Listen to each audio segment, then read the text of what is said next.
This is Rabble Radio, recorded on Friday, April 3rd, 2026. I'm your host, Brianne Doyle.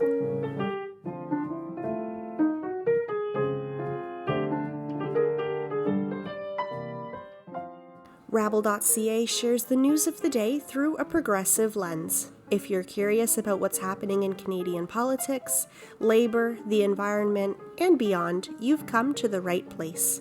This is news for the rest of us. Thanks for tuning in.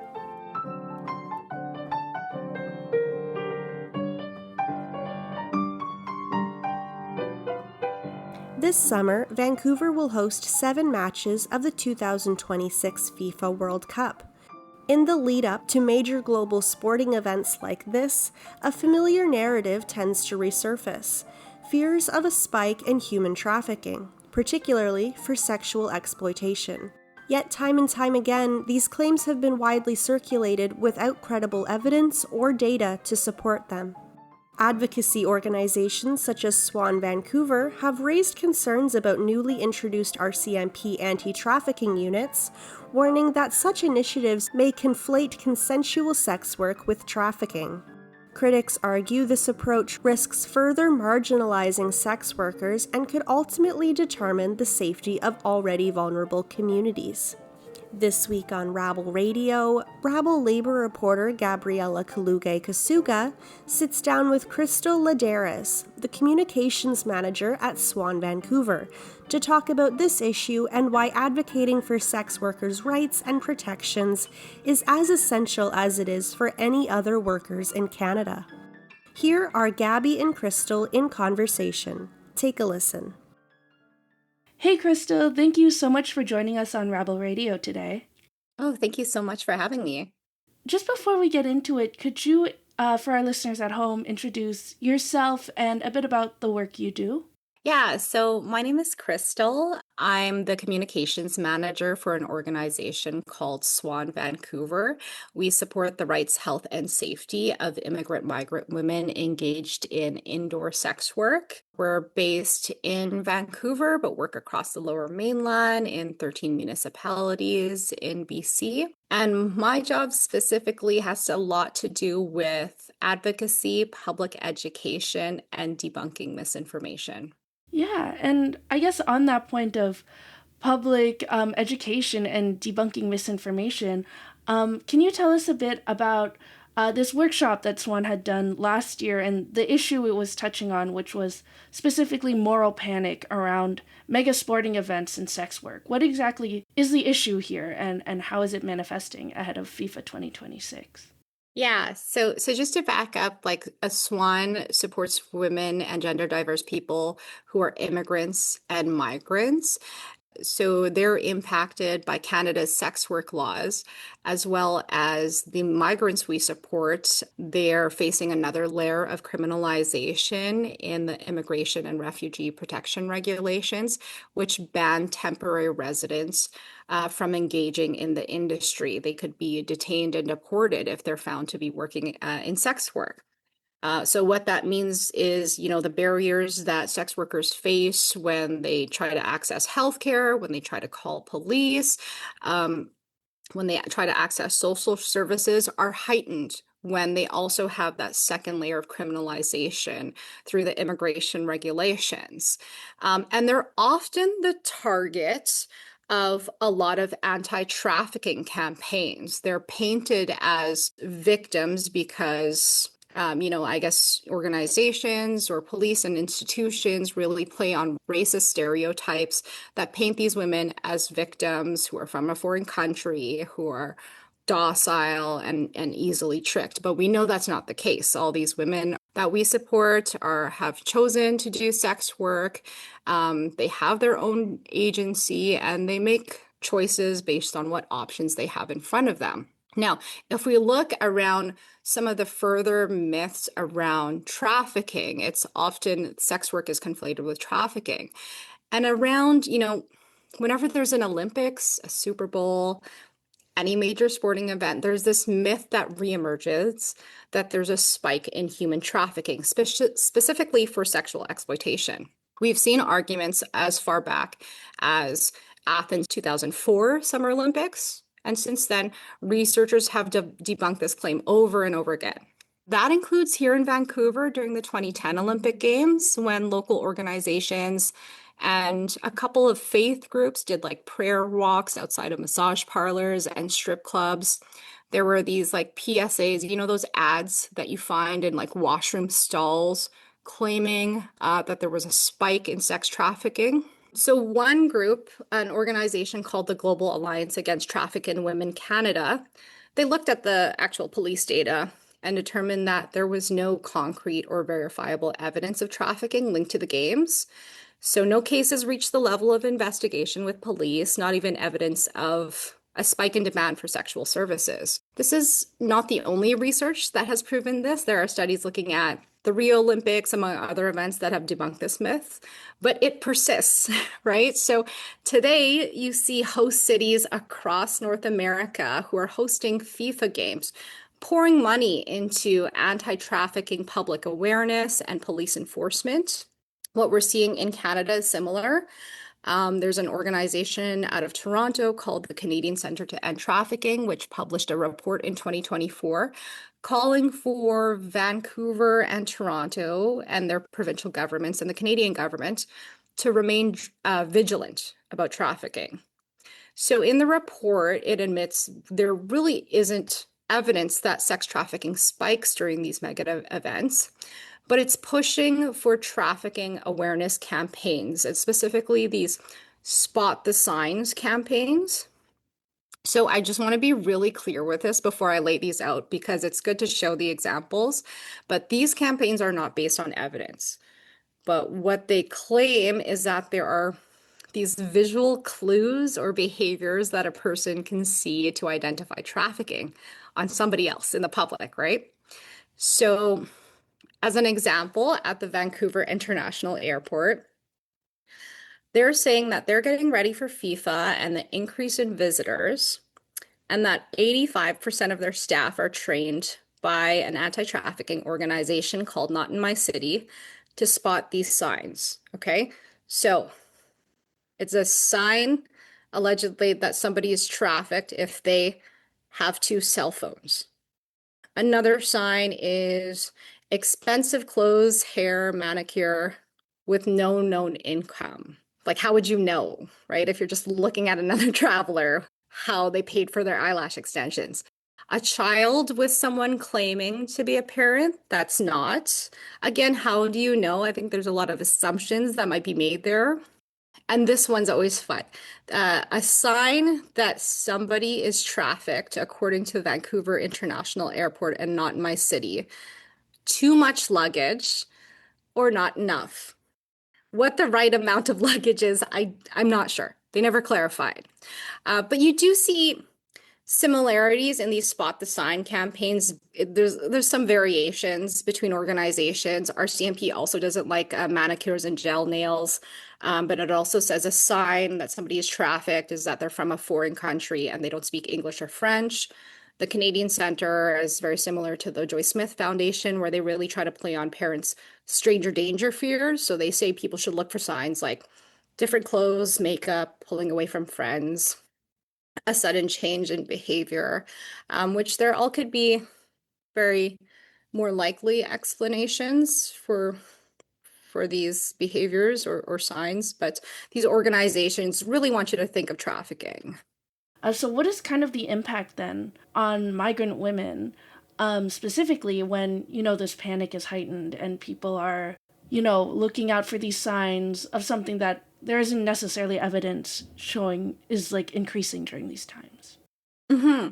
So it creates a moral panic in society, because if you have these dozen or so organizations all sharing spot the signs campaigns, telling people in the public to remain vigilant and like surveil other members of the public, they're going to start to see these signs. They're going to start to see trafficking everywhere. They're going to believe it's lurking around every corner when it's not.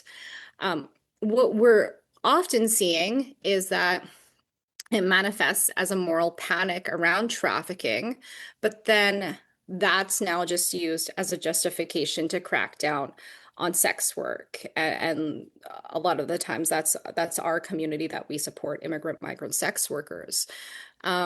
So many of these mainstream anti-trafficking approaches aren't actually effective in identifying and supporting victims, but instead they encourage racial profiling and targeting.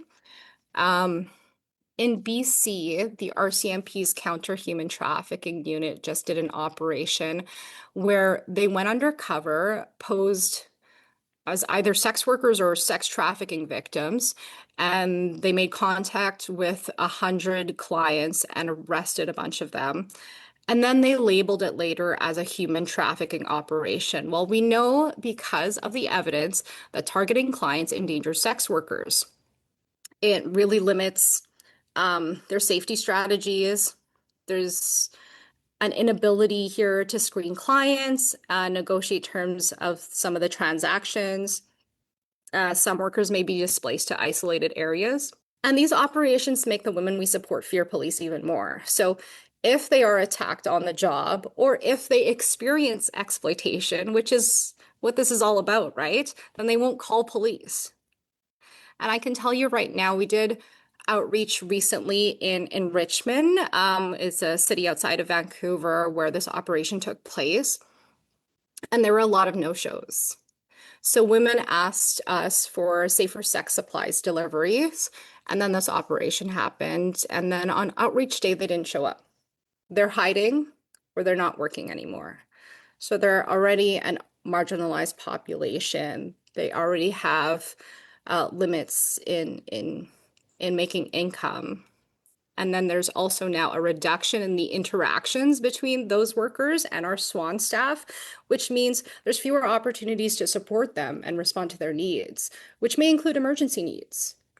At the same time, in the news release announcing this operation, the inspector leading this unit is incredibly candid. She states, quote, "These initiatives are intended to disrupt demand for sexual services, raise awareness about the harms associated with the trade, and strengthen community-level deterrence." You know, we would hope that by now in 2026 that RCMP would probably move beyond this morality-based argument and toward more evidence-based approaches. Yeah, what would I guess a more evidence-based approach look like? It's very difficult sometimes to discern like a harmful anti-trafficking approach from others, because I think they have this idea, they've created this idea that it all has to do with rescue. So it's important for the public to just take a critical look at organizations and what they're really asking you to do. So are they oversimplifying a complex problem and pointing to a simple solution like a science campaign, Spot the Science campaign? Do they push for police as the main solution to this issue? Are they hyper-focused on sex trafficking, but they ignore labor exploitation? And are they pushing for systemic change? So are they calling for an end to closed work permits in, say, the TFW program? For us, it's decriminalization of sex work and the immigration rules that ban sex workers, that ban migrants from doing sex work. And like, you know, is this organization, are they really just pushing for the abolition of sex work? Effective anti-trafficking approaches take evidence-based practices by addressing root causes. So they'll look at poverty, racism, discrimination, harmful immigration policy. A good example of this is the organization I mentioned earlier, is the Global Alliance Against Traffic in Women. And they also have, I think, more than 100 member organizations across the globe. And we're a part of that organization. And a lot of people don't know this, but SWAN Vancouver does anti-trafficking work, and we do it while upholding the rights of sex workers.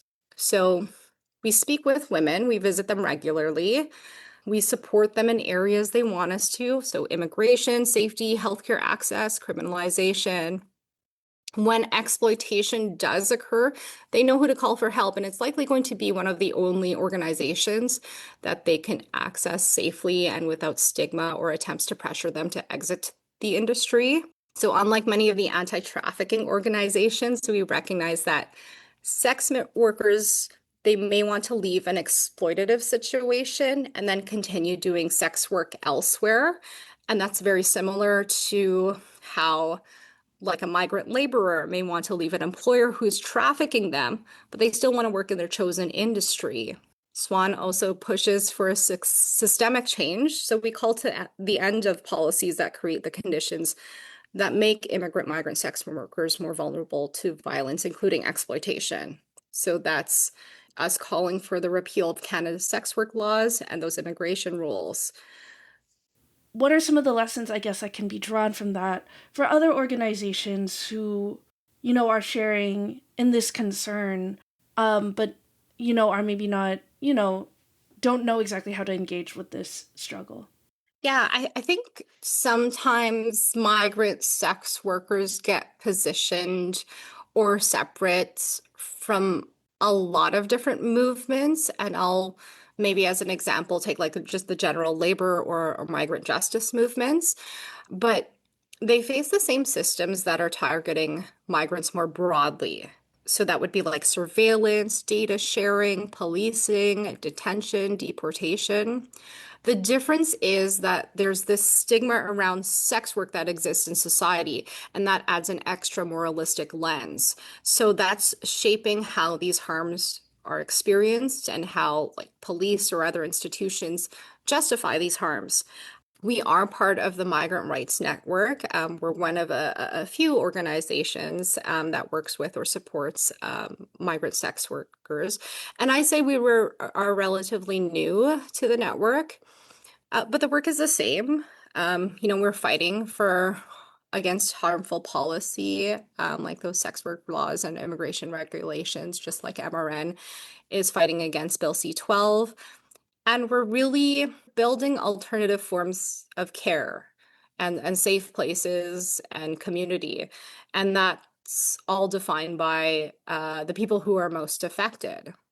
I'll just break it down to this. When you look at the immigrant migrant sex workers that we support, there are a lot of common experiences and motivations here.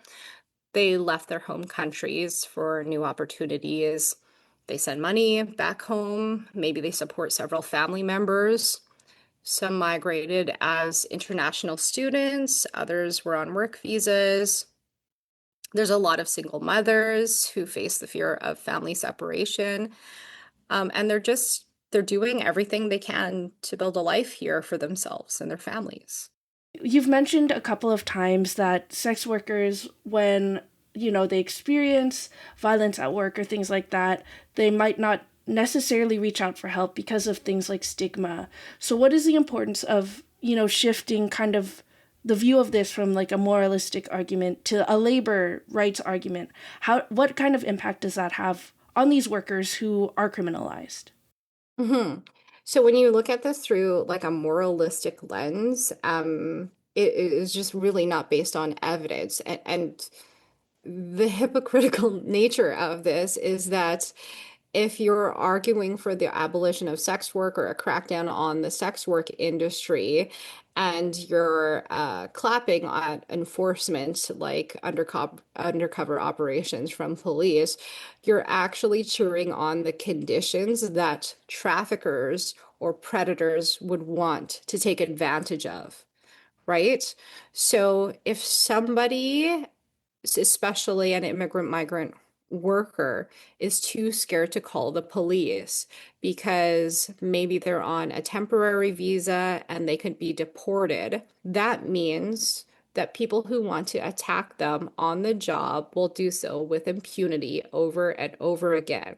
That also means that people who want to exploit them and traffic them will be allowed to do so because the immigration laws and the sex work laws really deter migrant sex workers from calling the police. The Canadian government has reviewed this and looked at the sex work laws, and I think it was a June 2022 report. One of the recommendations from the House of Commons committee meeting was to repeal those sections of the immigration ban on sex work because it unfairly put migrant sex workers at elevated risk of violence and danger. So SWAN Vancouver and, some anti-trafficking organizations at least have one thing in common, is that they don't want to see exploitation of certain populations. But I think people need to let go of their personal views and moralistic views on sex work if they really want to reduce exploitation. Mm-hmm. Yeah, and just to bring it kind of back then to, we started this whole conversation with, how does, these kinds of things that you're bringing up apply to, this current moment where we are coming up on these mega sporting events in Canada, specifically the FIFA games that'll be happening starting in June. Yeah, how can we, I guess, combat these myths that put people at risk? Yeah, I think it's, again, it's important to scrutinize what we're actually looking at and what people are actually claiming is trafficking. We could, go right now through the airport and see that we shouldn't be looking at the amount of luggage that people are bringing onto them on a plane, and think that that's a determination that that is a trafficking victim. We should be more critical about, some of these public awareness campaigns.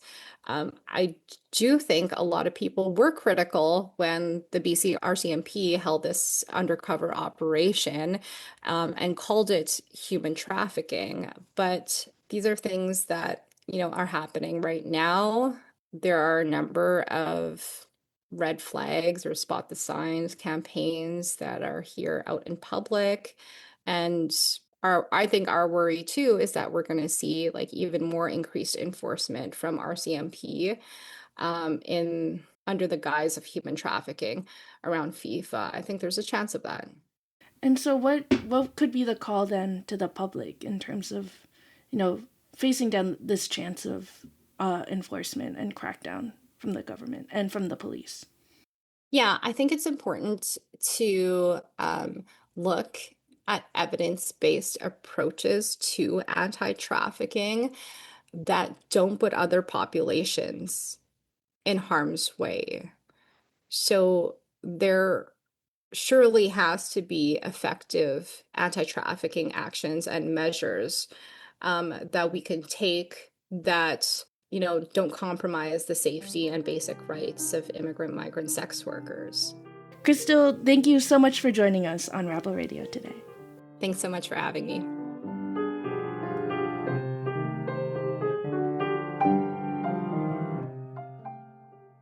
That was Crystal Laderas, the communications manager at SWAN Vancouver, and Rabble labor reporter Gabriela Calugay-Casuga.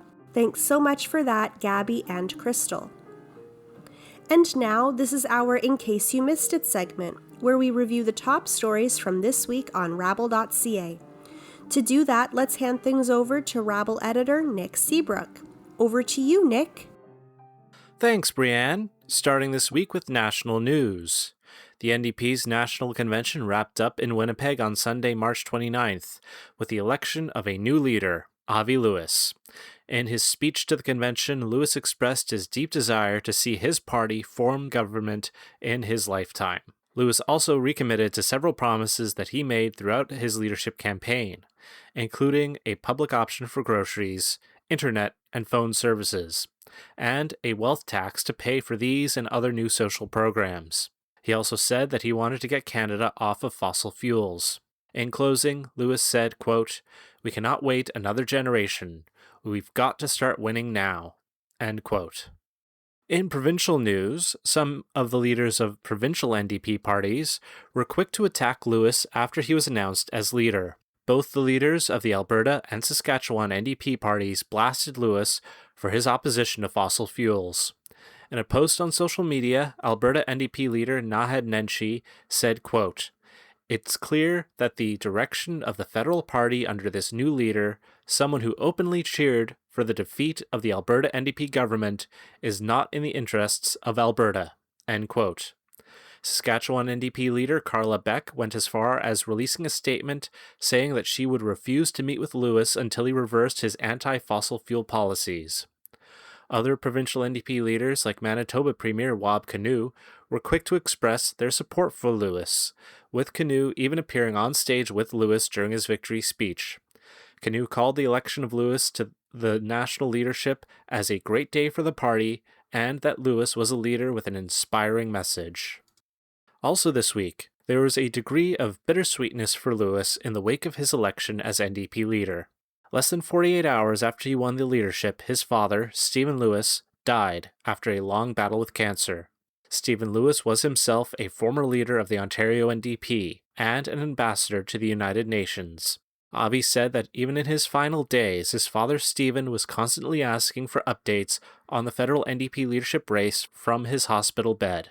In his victory speech at the NDP convention on Sunday, Avi Lewis shared a touching story of a conversation he had with his father about the NDP forming federal government, saying, quote, "He told me something kind of heartbreaking that his father, David, said to him once. David said, 'Son, not in my lifetime, but maybe in yours.' Recently, my dad said the same thing to me, 'Not in my lifetime, but maybe in yours.' Well, Dad, I refuse to tell that to my kid." End quote. And finally, Tuesday, March 31st was the International Day of Transgender Visibility, and transgender lawyer, author, and Rabble columnist Charlotte Sheasby gave their thoughts on what this day means to the transgender community. Sheasby notes that the transgender community is more visible than it has ever been, but that this visibility comes as a double-edged sword. On the one hand, being more visible can lead to more acceptance, while on the other hand, being more visible can leave members of the transgender community more open to attack. Visibility, Sheasby argues, can be used against the community and make it easier for far-right anti-trans politicians to target them. What's needed, Sheasby argues, is a politics of visibility that draws the public attention to trans joy. And as always, you can read the full version of all the stories we talked about today on rabble.ca. Thanks, Nick. And that's it for Rabble Radio this week. To help support our show, please visit rabble.ca/donate, subscribe to Rabble Radio on Apple Podcasts, Spotify, and YouTube, and now join us over on Patreon for special bonus content. Thank you to all the journalists and writers who contributed to this week's content on rabble.ca. Thank you to Carl Narenberg for supplying the music for the show, and thank you to you for tuning in to Rabble Radio. I'm Brianne Doyle, and we'll talk to you next week.